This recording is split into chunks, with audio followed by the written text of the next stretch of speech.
Hello friends, आपका स्वागत है मेरे छोटे से गार्डन में। आप देख सकते हैं कि मेरे सारे सीड्स अच्छे से ग्रो हो चुके हैं। मेरी पौध तैयार हो चुकी है, लौकी, तोरी, भिंडी, खीरा, सब चीज़ की। लेकिन मैं टाइम पर आपको इसका रिज़ल्ट नहीं दिखा पाई और अपनी वीडियो नहीं बना पाई कुछ कारण से। तो इसलिए मेरा लेट हो गया और मैंने कुछ प्लांट जो लगाए वो बिना वीडियो बनाए ही ऐसे लगा दिए जितना मुझे जल्दी से टाइम मिला। और आज मैं आपको बताऊंगी कि मैंने किस तरह से अपने पौधों को ट्रांसप्लांट किया है, अपनी सब्जियों को, और किस तरह से इनकी केयर करनी चाहिए, छोटे छोटे पौधों की कौन कौन से खाद देने चाहिए, कुछ जानकारी इसके बारे में बताऊंगी। जब हम बीज लगाते हैं तो या तो हम डायरेक्ट क्यारी में गमलों में ही लगा दें, और अगर हमारे वो गमले या क्यारियाँ खाली नहीं हैं तो हम इस तरह से छोटे छोटे गमलों में बोतल काट कर पॉलीथीन में सीड्स लगा सकते हैं। लेकिन मिट्टी ऐसी बनानी चाहिए जो बीज लगाने के लिए एकदम परफेक्ट हो। मैंने जो मिट्टी बनाई थी वो काफ़ी अच्छी थी, और आप देखेंगे मेरे जो पौधे हैं छोटे छोटे वो किस तरह से उस मिट्टी से अलग हो जाएंगे। तो ये मैंने पहले ही लगा दिए थे। तो ये है मेरी लौकी के पौधे, तो इन्हें मैं अब अलग करूँगी। आप देख सकते हैं कि ये जो सारे पौधे हैं एक ही गमले में हैं और ये निकल चुके हैं, और इनकी रूट कितनी अच्छी डेवलप हुई हैं। आप देख सकते हैं पूरी चारों तरफ फैली हुई हैं, और ये कितनी अच्छी ग्रोथ है। और मेरी मिट्टी काफ़ी अच्छी थी जो मैंने अपने सीड्स के लिए बनाई थी।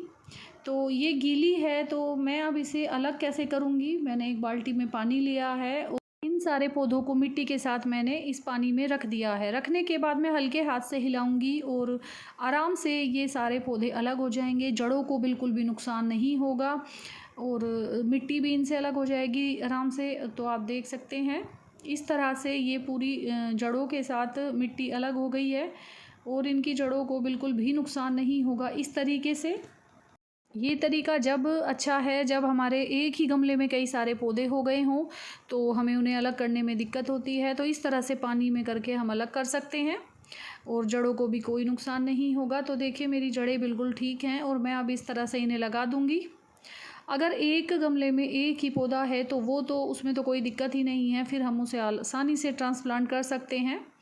लेकिन इस तरह की दिक्कत आने पर एक गमले में जब कई सारे पौधे हो जाते हैं तो इस तरह का तरीका, ये वाला तरीका हमें अपनाना चाहिए। और आपने मेरी पहली वीडियो में देखा होगा कि मैंने मिट्टी को कैसे सैनिटाइज़ किया, सोलराइज़ किया और मिट्टी को तैयार किया अच्छे से। जैसे मैंने ये लौकी की पोत लगाई है तो लौकी को आप या तो क्यारी है आपके पास उसमें लगा दें, नहीं तो लौकी के लिए हम 18 इंच का गमला लें, उसमें ही या ग्रो बैग लें, उसमें ही आप लौकी लगाएं। इससे आपको अच्छा रिज़ल्ट मिलेगा।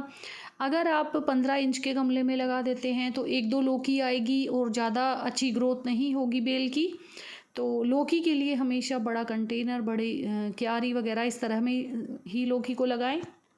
जो बेल वाली सब्जियां होती हैं उनके लिए 18 इंच का ही ग्रो बैग या गमला लेना चाहिए, क्योंकि उसमें ही अच्छा रिज़ल्ट मिलेगा। और जो छोटे गमले में 15 इंच के, 16 इंच के गमले में हम इसे लगा देंगे, उसमें एक दो लौकी आएंगी या एक दो फल आएगा, उससे ज़्यादा नहीं आते हैं और बेल की अच्छी ग्रोथ नहीं होती है, क्योंकि इनकी जड़ें फैलने के लिए जगह चाहिए।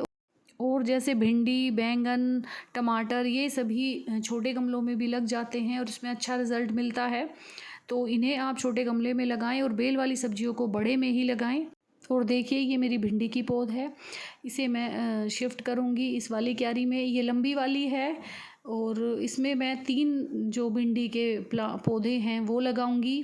अगर हम एक जैसे ये आप देख रहे हैं एक में एक ही पौधा है तो वो आराम से लग जाता है। और देखिए मेरी मिट्टी कितनी अच्छी है, ऐसे ही जड़ों से अलग हो गई है। बहुत ही भुरभुरी और बहुत ही अच्छी मिट्टी बनी थी। तो भिंडी को आप आराम से इस तरह से लगा सकते हैं, भिंडी आराम से हो जाती है। और इन सब की मिट्टी आप पहले से ही तैयार करके रखें, खाद मिला के, नीम खली मिला के, सारी चीज़ें मिक्स करके अच्छे से मिट्टी तैयार करके रखें। और आप ये देख सकते हैं जैसे कि ये मेरी खीरे की पौध है, तो ये खीरे की मैंने इसमें ज़्यादा डाल दिए थे, तो इस तरह से मेरे सीड्स का रिज़ल्ट आप देख सकते हैं कितनी अच्छी मेरी खीरे की पौध तैयार हुई है। तो अब मैं इन्हें भी इसी तरह से बाल्टी में डालकर अलग करूँगी, क्योंकि अगर मैं ऐसे अलग करूँगी तो कुछ ना कुछ इसमें इसकी जो जड़ें हैं वो डैमेज हो सकती हैं। तो इसीलिए मैं इन्हें भी पानी में डालकर इसी तरह से अलग करूँगी और जब इन्हें रिपोर्ट करूँगी जब हम बेल वाली सब्जियों की मिट्टी तैयार करते हैं तो उसमें हमें खाद ज़्यादा डालनी चाहिए।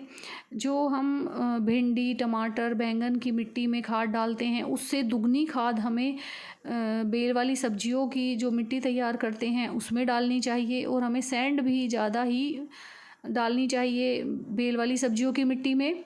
तो इन बात का आप ज़रूर ध्यान रखें, क्योंकि बेल वाली सब्जियां ज़्यादा अच्छी ग्रोथ करें, ज़्यादा अच्छी उस पे सब्जियां आएँ इसके लिए, और वो ज़्यादा फैलती भी हैं, इसीलिए इनमें ज़्यादा खाद की ज़रूरत होती है।